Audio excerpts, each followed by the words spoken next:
मेरे इस चैनल पे आप नए आए हो तो इसे आप सब्सक्राइब जरूर करिए और पास में लगे बेल आइकन को भी क्लिक अवश्य कर लीजिए ताकि मेरे द्वारा अपलोड करी नई वीडियो आप तक जल्द से जल्द पहुंच पाए। और जिन लोगों ने सब्सक्राइब कर रखा है उनके लिए थैंक यू।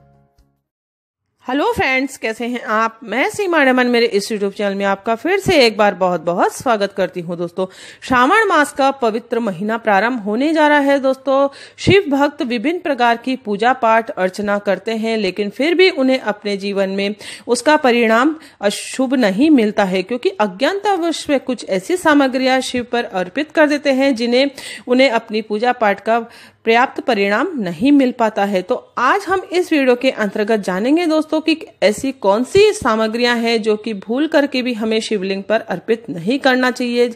वह सामग्रियां यदि हम अर्पित करते हैं तो हम जो पूजा पाठ करते हैं उसका परिणाम हमें नहीं मिलता है, बल्कि दुष्परिणाम हमारे जीवन में हमें मिलता है। दोस्तों, तो चलिए आइए जानते हैं। दोस्तों, बहुत इंपॉर्टेंट जानकारी है दोस्तों कि शिवलिंग पर हमें कौन सी ऐसी सामग्रियां अर्पित नहीं करनी चाहिए। दोस्तों, हिंदू धर्म में प्रत्येक देवी देवताओं की पूजा की अलग अलग पद्धतियां होती है। पूजा में अलग अलग सामग्रियों का उपयोग किया जाता है। कुछ ऐसी सामग्रियां होती है जिनका प्रयोग करना उल्टा परिणाम भी दे सकता है। देवों के देव महादेव कालों के काल भी है, इसलिए उन्हें महाकाल भी कहा जाता है। वे जरा सी पूजा से ही प्रसन्न हो जाते हैं, सो उन्हें भोले भी कहा जाता है। लेकिन यदि उनकी पूजा पाठ में कुछ चूक हो जाए तो भोले के समान भी है और क्रोध के कारण रौद्र रूप भी धारण कर लेते हैं। हिंदू धर्म में प्रत्येक देवी देवताओं की अलग अलग पद्धतियां होती है। दोस्तों, पूजा में अलग अलग सामग्रियों का उपयोग किया जाता है। कुछ सामग्री ऐसी होती है जिनका प्रयोग करना उल्टा परिणाम हमें दे सकता है। ऐसा भगवान शिव के साथ भी होता है। हम सभी जानते हैं कि भोलेनाथ को बेलपत्र, भांग, धतूरा, दूध, दही इत्यादि सभी प्रिय वस्तु हैं। यदि उन पर इनसे अभिषेक किया जाए, ये वस्तुएं यदि उन पर अर्पित किए जाए तो हमें मनचाहा परिणाम हमारे जीवन में मिलता है, हमारी सारी इच्छाएं पूरी होती है। लेकिन कुछ ऐसी सामग्रियां हैं जिन्हें हमें भूल करके भी नहीं चढ़ाना चाहिए शिव जी के ऊपर। उसमें सबसे पहला नाम आता है तुलसी के पत्ते का। इसके पीछे भी एक पौराणिक कथा है जिसे मैं आपको बताती हूँ। शिव पुराण के अनुसार असुर जलंधर की एक कहानी थी। उसे वरदान था कि जब तक उसकी पत्नी वृंदा पतिव्रता रहेगी तब तक उसे कोई भी नहीं हरा सकता। लिहाजा देवताओं के बहुत आग्रह पर भगवान विष्णु ने उसका पतिव्रत धर्म नष्ट करने की सोची। वह जलंधर का वेश धारण कर वृंदा के पास पहुंच गए। इसी से वृंदा का पति धर्म टूट गया और भगवान शिव ने असुर जलंधर का वध कर उसे भस्म कर दिया। वृंदा जो कि तुलसी में परिवर्तित हो चुकी थी, तो वह इस घटना से बेहद निराश थी। उन्होंने स्वयं भगवान शिव को अपने अलौकिक और दैवीय गुणों वाले पत्तों से वंचित कर दिया। शिव जी की पूजा में इसीलिए अपनी पत्तियों के उपयोग करने पर उन्हें रोक लगा दी। इसलिए कभी भी शिव जी के ऊपर भूल करके भी तुलसी के पत्ते को अर्पित नहीं करना चाहिए। इससे हमारे पूजा जो हम करते हैं उसका परिणाम हमें नहीं मिलता है, यानी कि शुभ परिणाम हमारे जीवन में नहीं मिलता है। दूसरी सामग्री का नाम आता है नारियल का पानी। महादेव को भले ही नारियल अर्पित किया जाता है, लेकिन कभी भी नारियल के पानी से अभिषेक नहीं किया जाता है। आमतौर पर देवताओं को चढ़ाए जाने वाले प्रसाद को हम ग्रहण करते हैं, लेकिन शिवलिंग का अभिषेक जिन पदार्थों से होता है उन्हें ग्रहण नहीं किया जाता है। इसलिए शिव जी पर नारियल का जल नहीं चढ़ाया जाता है। नारियल उन्हें साबुत ही अर्पित किया जाता है।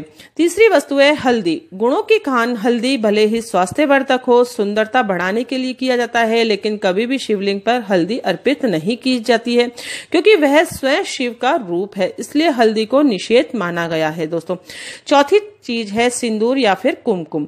विवाहित महिलाओं का गहना सिंदूर या फिर कुमकुम। स्त्रियां अपने पति के लंबी और स्वस्थ जीवन की कामना के लिए सिंदूर लगाती है। इसके उलट महादेव त्रिदेवों में विनाशक है, विध्वंसक है, उनकी भूमिका निभाते हैं। लिहाजा सिंदूर से उनकी सेवा करना अशुभ माना जाता है। इसलिए कभी भी सिंदूर या फिर कुमकुम से महादेव पर टीका नहीं लगाना चाहिए।